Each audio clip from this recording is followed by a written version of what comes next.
Our case this week is yet another bizarre story of a college student lying to their family about their achievements before murdering them in anger. It's a bone-chilling phenomenon. Why do these students kill their parents rather than just owning up to their academic failures? Maybe we can find some answers as we discuss the murder of Bart and Krista Halderson by their son Chandler. Abnormia. Welcome to Murder You, an Abnormia original, a true crime series exploring the most shocking murders worldwide. I'm your host, Maddie. Today's episode is Dismembering Mom and Dad, the murders of Bart and Krista Halderson. Before we begin, please like and subscribe to our channel for all the latest Murder You content. Let's get started. The Haldersons were from Wisconsin. Bart grew up in Sheboygan, and Krista was raised in Madison.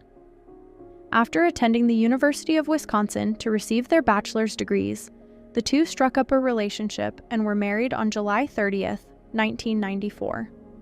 They made a life for themselves, with Bart working as an accountant and Krista as an administrative assistant at a car dealership in Windsor, where they would eventually buy their first home. They had two sons, Mitchell and Chandler. Mitchell was described as outgoing and laid back, while Chandler was considered more sensitive. Overall, they seemed like a picture-perfect family. The Haldersons loved their family and were active in many community organizations. In their free time, Bart liked to golf and didn't mind getting his hands dirty remodeling their home.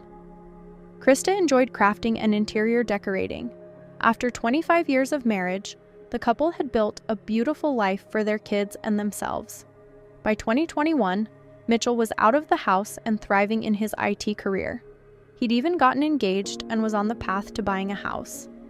And though Chandler still lived at home with his parents at age 23, he seemed to have a bright future. He had a long-term girlfriend and was set to graduate from Madison Area Technical College in a few months. He even had an exciting full-time job lined up at Elon Musk's aerospace company, SpaceX, in Florida. And he had an entire list of impressive achievements. Chandler had a part-time internship at an insurance company and volunteered with the Madison Police Department's rescue scuba diving team. Bart and Krista were very proud of their sons. Life was looking good. That is, until July 7th, 2021. It was a Wednesday, and Windsor citizens were winding down from the previous weekend's 4th of July festivities. Everyone except Chandler Halderson. That day, he called the police to report his parents missing. A few days earlier, on July 2nd, Krista failed to show up to work or even call in sick. A good friend and coworker named Dan Croninger called her several times but received no response. That afternoon, he and his girlfriend decided to check on Bart and Krista at their home. The Haldersons' cars were both in the garage, but neither seemed to be home. Soon, Chandler came out of the house wearing a towel as if he'd just gotten out of the shower. Chandler told Dan that his parents had left that morning to go to their family cabin in White Lake, Wisconsin, which was 3 hours away. According to Chandler, they'd be back in a few days. Dan took Chandler at his word and left. The two kept in touch over the next few days, and Dan even invited Chandler to his house to watch fireworks on the 4th. Chandler accepted, and while they were watching fireworks that night, he told Dan he spoke to his parents and that they would be back on Monday. But they didn't return on Monday. And knowing that Krista had an important doctor's appointment that week, Dan grew worried again. By Wednesday, he urged Chandler to call the police and report his parents missing, which Chandler agreed to do. Chandler told authorities that the family often vacationed at their cabin in White Lake, but trips became less frequent as Mitchell and Chandler aged. That summer, a bad storm hit White Lake, leaving Bart and Krista worried about the cabin's condition. They decided to visit it to ensure it hadn't been damaged. Chandler said he watched them pack and noted the large amount of cash and silver bars they carried, but he didn't question it. If my parents started packing our most valuable things for a weekend trip 3 hours away, I'd definitely ask some questions. Chandler claimed some friends picked his parents up and drove them to the cabin, but he didn't know who the couple was. That seemed odd to investigators, but they didn't press further. The Haldersons simply left their vehicles at home and went to the cabin with some friends their son had never met. Bart and Krista were gone for 3 days before Chandler said he received a text from his mother on the 4th of July telling him they'd gotten there safe and would be back soon. He even still had the messages saved on his phone, but after that, he received no more texts or calls from Krista or Bart. After listening to Chandler's story, authorities sent a team out to White Lake to inspect the cabin. Chandler's brother Mitchell met the authorities at the cabin to assist. He gave them permission to enter the cabin. However, there was no evidence anyone had been in the cabin recently. That meant either the text Chandler had received from his mother was a lie, or Chandler was lying about everything. Things got even more suspicious when the authorities received a tip from a local landowner who owned a farm 20 miles from the Haldersons' place. The woman, who goes by the name Krez, was dating Dulcie Melander, the mother of Chandler's girlfriend, Kat Melander. She reported some suspicious activity around her farm. For one, vultures were circling the property, which is never a good sign. According to Court TV, Krez told the authorities that Chandler showed up at her property unexpectedly on July 5th by himself, something he had never done before. Krez typically only spent time with him in group settings, with Kat and Dulcie. She said Chandler acted strangely and parked his car with the hatch open near the woods. His car was there for some time before he came to the pool. Then, this next part is odd.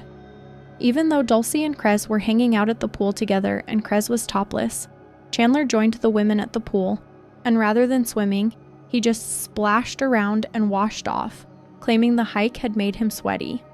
She testified that he was acting dopey, spaced out, and so strangely that Dulcie believed he was on drugs. The authorities brought Chandler in for questioning on July 8th, 2021. The interrogation was nearly 2 hours, and Chandler recited the same story he'd been telling since he reported his parents missing. The whole thing is on YouTube if you want to take a look. But while investigators were talking to Chandler, a team was sent to Krez's property to investigate why there might be vultures circling her farm. And what they found was shocking, but not necessarily surprising if you catch my drift. In a field bordering Krez's home, they found trampled grass leading to the woods. They followed the trampled grass into the woods and began to smell a strong scent of cleaning supplies, then a more putrid smell. Then they finally saw it, the torso of a man, barely hidden under dirt and sticks. That's right, the body had been dismembered. During a later search of the property, pruning shears, scissors, and a bow saw were found hidden in an oil drum. Furthermore, Krez later found a rifle in her shed that didn't belong to her or anyone who lived at the property. Though they hadn't identified the torso as Bart Halderson yet, it was pretty damning that the body was found in the exact place Krez's neighbors reported Chandler to be skulking around on July 5th. Toward the end of his interrogation, the police hinted to Chandler that they knew something incriminating, likely that there was a body found in the field he'd been seen in days before. They demanded he start telling the truth. That's when Chandler asked for a lawyer, which promptly ended the interview.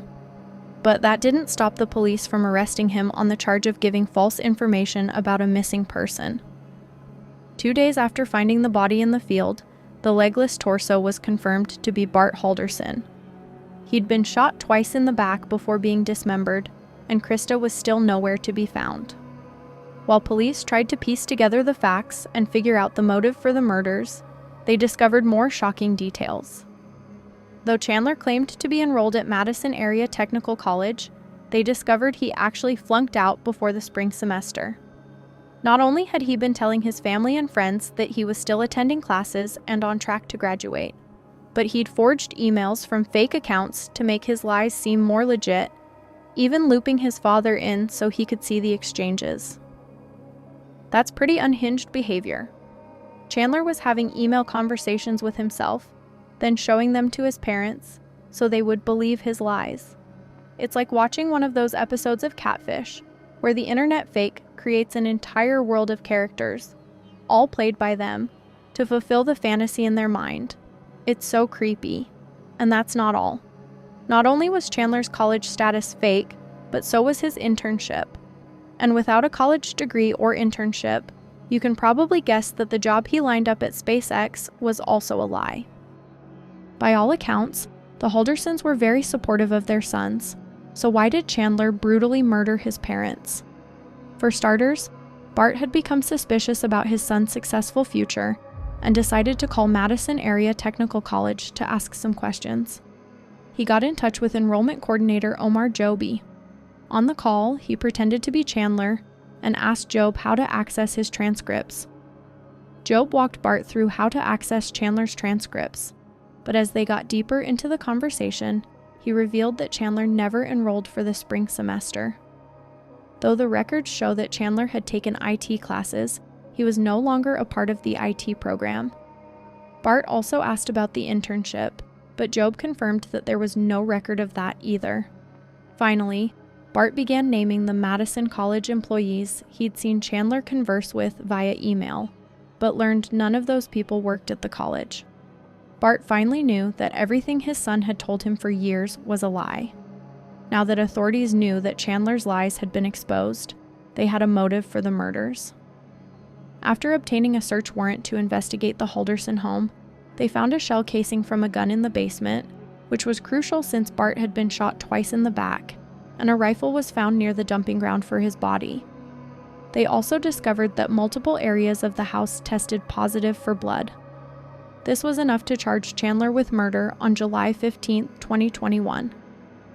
But at this point, they still hadn't found Krista Halderson, and they might not have found her if Chandler's girlfriend, Kat Melander, hadn't allowed authorities to search her phone. Here's some backstory on their relationship. Not only was Chandler a liar when it came to his parents, but he also cheated on Kat in the past. Because of his bad behavior, Chandler allowed Kat to track his location on Snapchat, so she'd know where he was at all times.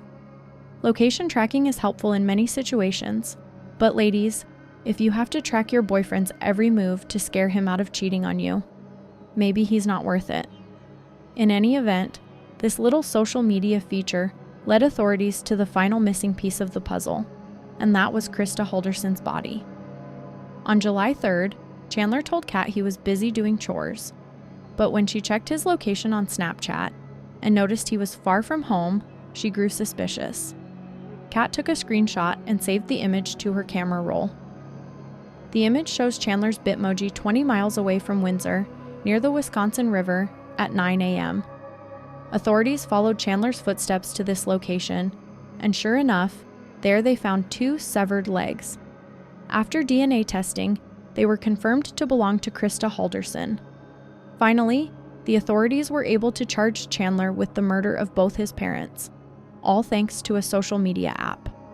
So, what happened on July 1st that caused Chandler to kill his parents? Well, those details we can only imagine because Chandler has remained tight-lipped throughout it all, but the evidence tells enough of the story. After Bart had spoken with the college administrator, he set up an appointment with Madison College to discuss Chandler's lies. This appointment was scheduled for July 1st. He texted Chandler, "Ready when you are," likely in reference to leaving the house to go to the meeting. But rather than take the walk of shame back to Madison College, Chandler armed himself with a semi-automatic rifle that had been gifted to him by an online friend who'd served in the military.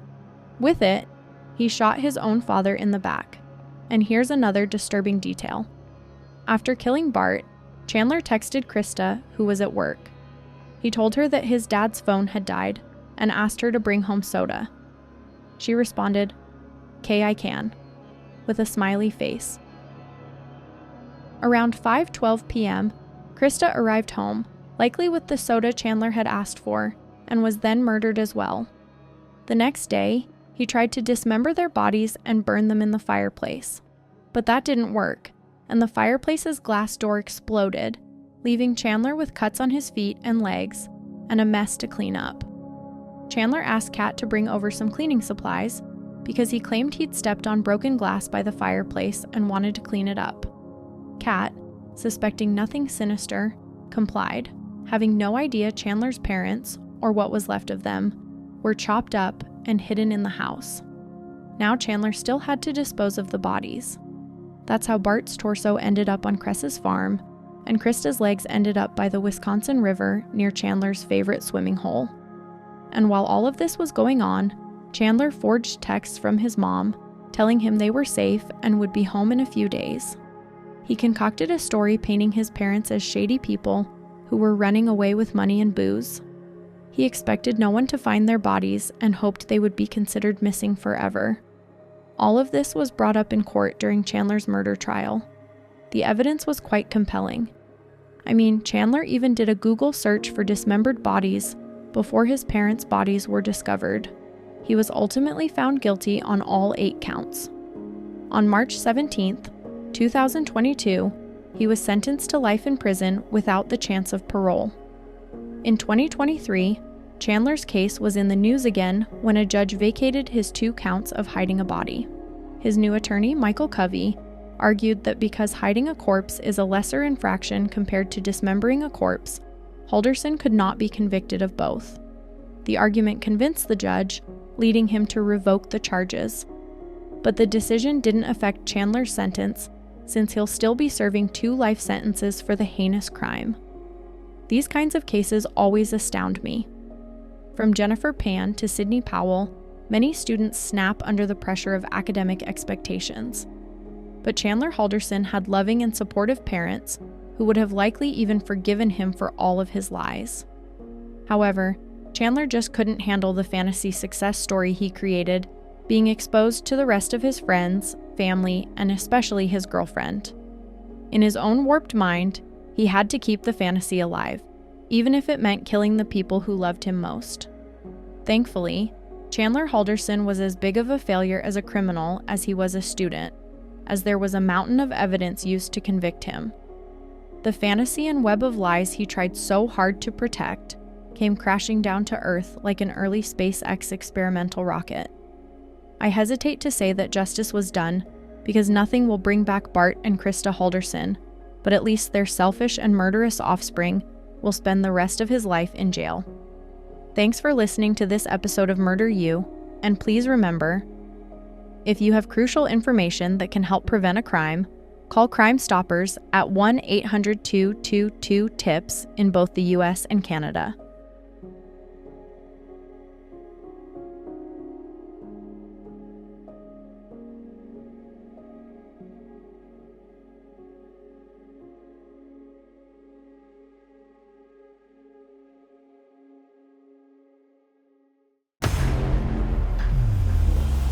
Abnormia.